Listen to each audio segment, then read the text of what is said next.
Okay, so yeah, I'm back. So, I did want to talk to you guys about anxiety and the type of anxiety that I have noticed that I have identified and started experiencing now. Background of me is, I grew up here in Dallas, Texas all my life. People be like, oh, you from Oak Cliff, but then I like to always say, no, I'm from Dallas, because you really can't miss me in my city. Stop coming, because now we're being over capacity. We're over capacity, so stay where you are. But anyway, like, Dallas is a good city or whatever. But with all that to say, I grew up in the southern sector, which is normally the black part of the city. And I'm not gonna say that it was just the worst, and I'm not gonna just say it was the best, but I managed to make the best out of it. So with that being said, I've seen some things, I've did some things, I've heard some things, I haven't seen some things, and I haven't heard some things, if you catch my grill. So with all that to say, like, I am in my late 30s. My birthday is January coming up. So anyway, I've made the decision to live within the Dallas Metroplex. I'm not limited to the hood and hood antics, and I'm just diverse and polished and cultured, and I like to grow like that. I just feel like that's what you're supposed to do as people. You're supposed to, like, grow and branch out and all that, but you keep your upbringing in your mind, and the things that you took from those neighborhoods, you put all that into you. That all that makes you you. So yeah, I say all that to say is, I'm not as in touch on the ground, like footwork, in the hood. Some would say, oh, you don't ever come back or whatever. And it ain't that I be there. I be in the hood. Like, where you think I get my earrings and stuff? Like, from the beauty supply house.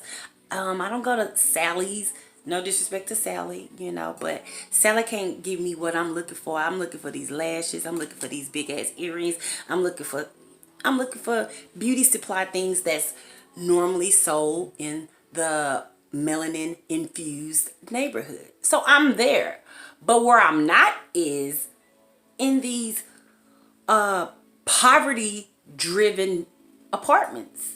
I'm not going to be hanging around in an area or a certain location that's known for, like, high crime and violence. So what I noticed was, when I am in the position, or when I'm choosing to be in that type of environment, and I just get, like, really antsy, and like, my palms start sweating. For example, I went one time for, like, a candlelight for somebody that was killed or whatever, and it was just so many people. And this is where I grew up. I should feel comfortable. But again, I haven't been over there. I'm not. My card ain't, like, updated. My card been expired for a long time. So I haven't even tried to renew it. I try to renew it by different type of dues. I pay my dues in other type of way. But as far as the green card to be just like, oh, that's Lady Tokyo Rabbit, you know what I'm saying, I got other alias. No, so with that being said, when I was in that area and in that atmosphere, I started feeling really, like anxiety. Like, I had anxiety. I was nervous. My palms were, I was just, like, kind of like, I was ready to go. So I was put in another situation, and I got the same feeling. So what I self-diagnosed myself with was hood anxiety. Hood anxiety. Think about that. I wonder how many people, like, would like to, like, say, I think that's what I experience too sometimes, because, like, you lock the door, or you good, but then you be like, you see a young man or a young woman, somebody that's melanin infused, that looks a little, in your mind, stereotypical, like suspicious, you might be like, oh shit, it's cautious, but at the same time, it's I feel like sometimes that's anxiety or whatever, but I don't know. But I am self-diagnosing myself with hood anxiety, and that is one thing I have like noticed. Like I just can't, maybe it comes with growing up as well, since, like I said, since I'm in my late 30s or whatever. But you guys tell me how you feel about hood anxiety, maybe. And sometimes people have like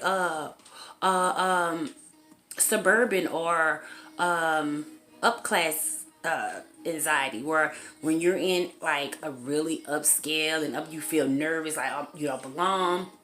So these are different type of stages or brackets of anxiety. I just wanted to talk to you guys about that, because we're not perfect. I'm definitely not perfect, but I want to express myself verbally, and I don't necessarily need an audience like watching me talk right now. I can like promote my own audience with what I have to say. So that's just one of my many anxiety, or I guess mental health issues that we deal with.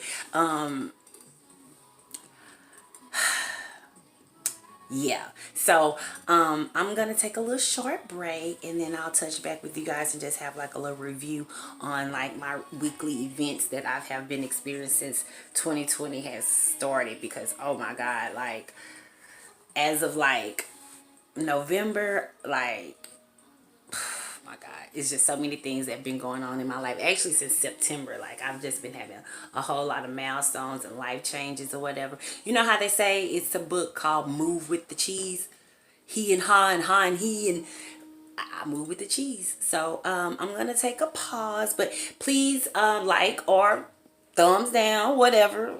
I'm gonna keep posting until YouTube say no, Chloe, don't post anymore.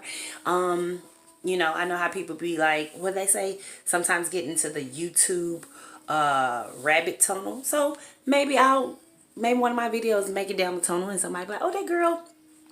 But yeah, so the more I post, the better I get in this. So I'm gonna get my life together real fast, and then I'll do you guys this weekly review, because it will not normally be this long.